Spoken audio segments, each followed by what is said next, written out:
Habiganj express বিরতিহীন বাস নিয়ে আমি একটা ভিডিও করেছিলাম। তখন আমাকে অনেকেই বলেছেন যে আমি এসএমএস পরিবহন নিয়ে কেন কথা বলছি না। এই বিষয়টা নিয়ে একটু কথা বলতে চাই। এসএমএস পরিবহন সম্ভবত হবিগঞ্জের যে এক্সপ্রেস বাস আছে তাদেরকে সেই রুটে তারা চলতে দিচ্ছেন না, এরকমই শোনা যাচ্ছে।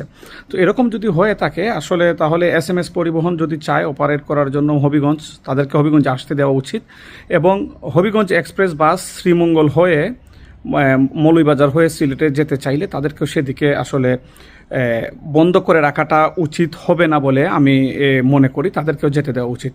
একটা রুটে শুধুমাত্র একটি মাত্র বাস তাদের সার্ভিস দিয়ে যাবে, এটা একটা মনোপলি বিজনেস হয়ে যায়। তারা যাত্রীদের সাথে স্বেচ্ছাচারিতা করেন, তারা যা ইচ্ছা তাই করে যেতে পারেন।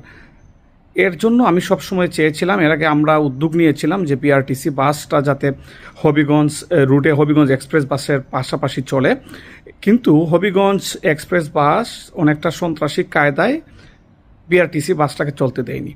আমার দাবি, একজন হবিগঞ্জবাসী হিসাবে, একই রুটে একটি মাত্র বাস চলতে দেওয়া যায় না বা চলতে পারে না।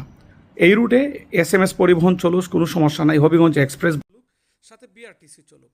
এটা চললে যেটা হবে যে এই যে যাত্রী যারা আছেন তাদের যে পরিমাণ সার্ভিস পাওয়ার কথা তারা ঠিক সেই পরিমাণ সার্ভিস পাবেন।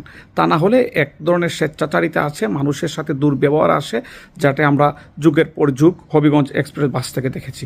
এক রুটে অনেকগুলো বাস একসাথে চলুক, কম্পিটিশন হোক, যাত্রীরা যাদের কাছ থেকে ভালো সেবা পাবে ঠিক তাদের কাছেই তারা যাবে, তাদের গাড়িতে চড়বে।